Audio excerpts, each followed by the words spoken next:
Hey, you guys. Sorry that it's a recording this week. As you guys know, I'm going to be administering the CMAS testing Wednesday, Thursday, and Friday to our seniors at Insight. I'd rather have a live session, but whatever. Um, it is for me right now. It's Saturday morning after Halloween. I hope you guys had a great and safe Halloween. We had so much fun. But let's get started. Okay, so last week um, we talked about development, like adolescence, pregnancy, and childbirth. This week, we're going to talk about the prevention of diseases and injuries. Okay, so our objectives for this week, and we're going to go through this pretty quick, but feel free to use this recording to do your assignments, your lab, and your quiz this week. We're going to talk about personal goals for good health practices. We're going to demonstrate knowledge of injury prevention, first aid, universal precautions. We're going to talk a little bit about communicable diseases versus non-communicable diseases. Basically, communicable diseases are infectious diseases, whereas non-communicable diseases are not infectious. And we'll talk about that in a few. And then we're going to recognize risk factors for getting injured or preventing them. Okay, so let me just move along here. All right, so germs. What are germs? First of all, germs are everywhere in the environment, okay? You really can't avoid them, but you can help prevent them from getting you sick, right? So how can you do that? How can you be protected? And we'll talk about some universal precautions that can help you be prevented. And I'm sure you guys can think of some things right now, like washing your hands, things like that. Okay, so first of all, pathogens are germs. Basically, pathogens are the microscopic, tiny, you can't see them with your naked eye. You could only see them under a microscope. Disease-causing agents, okay? And there's four main pathogens. The first one is bacteria. And what bacteria are, they're single-celled organisms. Some are harmful, some are not. And they can be anywhere. And they are everywhere. And they cause you can probably think of some diseases that are caused by bacteria, like strep throat is caused by a bacteria. So there's a lot of diseases that are caused by bacteria. And then another one is protozoas. And these are one-celled organisms which love moisture. A lot of times they have to live on something else in order to survive. I think always. Like they have to have a host is what it's called. So they can't just survive on their own. Okay, and then there's viruses. So you've heard of, you get a virus like the flu virus, or the cold is a virus. The common cold is a virus. So a lot of viruses, and these are tiny disease-causing particles that are made up of genetic material and a protein coat. So they're basically, viruses can't be treated with an antibiotic. They have to run their course. Sometimes there are other medications that can help, but like with a common cold, you just have to let it run its course and get out of your system. And then there's fungus. So fungus are organisms that absorb and use nutrients of living and dead organisms. They're a plant-like organism, and they're usually not harmful. But sometimes, they can cause you to get an infection, like athlete's foot or ringworm. Those are funguses. So they're multi-celled plant-like organisms that they're usually not dangerous to a healthy person. Now, if their immune system isn't working properly, then they can be affected. Okay, so infectious diseases. I just said this. I said it was a communicable diseases. So they are any disease that's caused by an agent or a pathogen that's gotten into your body, okay? It can be passed from person to person. It can be passed from contaminated water and food. It can be contracted from animals. And it can also be obtained from the environment, okay? Like some pathogens can live on a countertop or on a doorknob for 24 hours or whatever. So that's why after you've gone to the bathroom, because other people come to the bathroom and they might not have, whatever, I don't even want to get into it, but if they don't wash their hands and they've touched something around the bathroom and then you touch it, it can be passed on to you, if it's in with that 24 hours. So you need to be careful about that and you need to wash your hands. So infectious diseases, they are passed from one thing to another, right? They're contagious. Okay, so what destroys them? Antiseptics. So these are solutions that are applied to the skin and prevent or slow the growth of these pathogens. Disinfectants, strong chemicals that kill pathogens and used on objects, not skin. So this is something that you would put on a counter to clean the counter, like Lysol or something. And then sterilization, it kills microbes by steam. So it's hot, and it kills them because it's too hot for them. So that's what they do with like surgical instruments. They sterilize them, or even when you go, all the tools at the doctor's, they need to be sterilized once they're used by someone else before they're used on you. Okay, so we've talked about this a little bit, communicable versus non-communicable.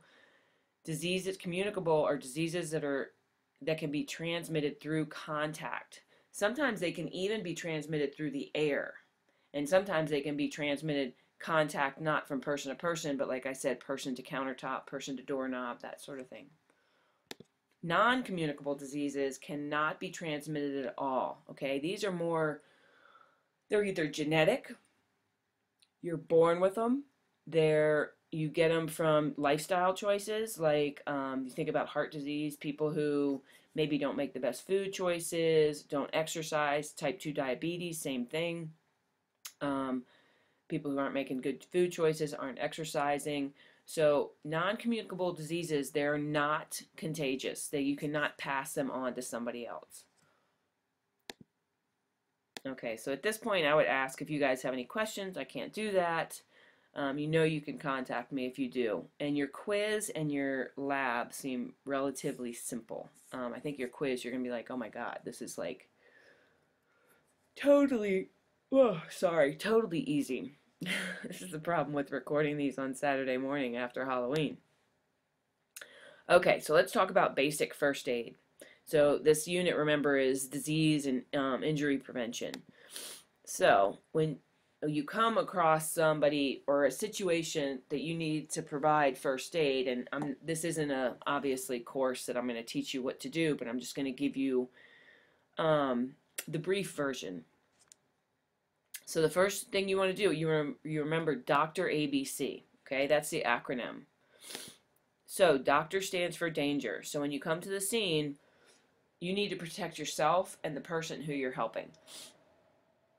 So for example, say someone was in a car accident, they're still in the car, and the car is a little bit still on the road. Well, first you want to look for any dangers that can happen. Is there a fire? Do you see gasoline leaking out of the car? Are there other cars that might come and hit this car? You might have to turn on the hazard lights. I'm wondering if you guys know what those are. Those are the lights that they're both blinkers at the same time. And that means something's wrong and you need to go, if you're driving, you need to go around that car, give them plenty of space, maybe even offer help. So what are the dangers of the scene that you're approaching, okay? And you need to make sure, because if something happens to you, you're not going to be much help to that person, right? And then you need to respond. So if you have a phone, call 911. If you don't, have the first person that comes by, hey, call 911, this person's da-da-da-da-da. Then the A in ABC is airway. Check to see if the person's breathing. So you do that by listening, and feeling for breath. So you put your ear and your cheek down by their mouth as you're looking down to their chest, okay? So you're listening for breathing, you're trying to feel on your cheek if the person's breathing, and you're looking to see if their chest is rising, all at the same time. Look, listen, feel. And then B is for breathing. So if they are not breathing after you look, listen, and feel, you want to begin rescue breathing. And what that is giving them breaths, one every 3 to 5 seconds, depending on how big the person is. If it's an infant, you do it 1 every 3 seconds. If it's a child, you do it 1 every 4 seconds. If it's an adult, 1 every 5 seconds. And those are slow breaths. You need to pinch the nose, cover their mouth with your mouth, breathe in, and to see if their chest is rising. You got to tilt their head back a little bit. But again, this is not, you need to take first aid and before you would ever do that on somebody. Okay, and then the last one is circulation. Do they have a pulse? And I think in our class, maybe I haven't yet. No, this was in other classes. I showed you guys how to take a pulse. I would love to do that with you on the next Wednesday. So if somebody will remind me, I'll show you where and how to take a pulse. What you do is you take it on the side of your neck. Right? Okay, so you don't want to go over your windpipe. It's right down the center where your Adam's apple for the boys is. You go over a little bit. You take it with your index finger and your middle finger, never your thumb, because your thumb has a pulse, and that could be confusing. And you push in there, and that's your jugular carotid pulse. Push in there, and you feel for breath. So go ahead and do that right now for a second. Not breaths, but feel for a pulse.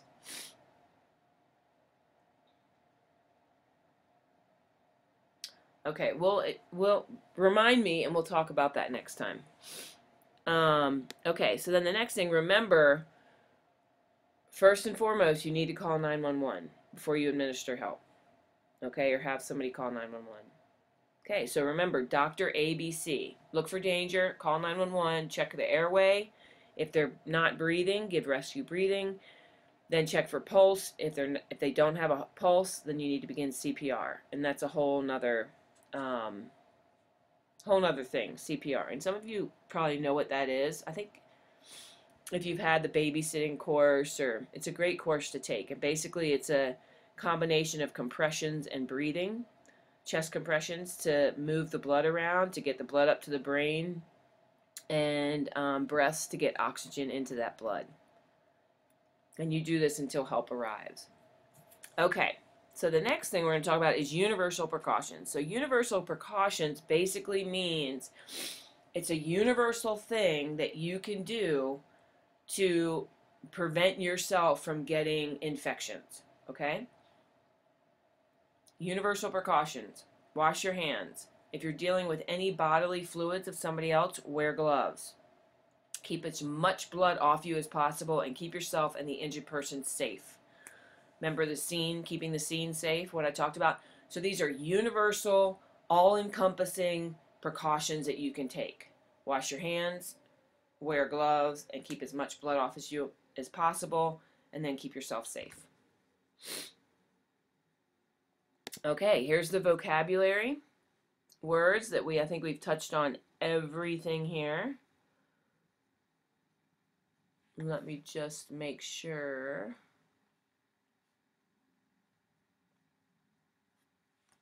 And then here's the definitions for you. So you could just pause this recording right on here, have these definitions, use the recording to do your lab and to take your quiz. It's going to be a 15-minute recording, and it's got all the information in there for you, okay? So that's it. I will see you next Thursday on the 13th, I believe it is, in class. I hope you guys have a great week, and you can reach out to me. I definitely will be checking K-mail, texts. You can call me. I'm not sure I can always answer my phone on Wednesday, Thursday, and Friday. I literally will be proctoring. I have to be there at 6:30 in the morning until 6 every night. So I will be grading assignments. I will be checking K-mail, all that, but talking on the phone might be tough. But call me anyway, leave a message. No worries. I'll have my ringer off, and I'll get back to you when I can. Okay? I hope you guys have a great week, and I'll miss class with you, and I can't wait to see you on the 13th. All right. Talk to you soon.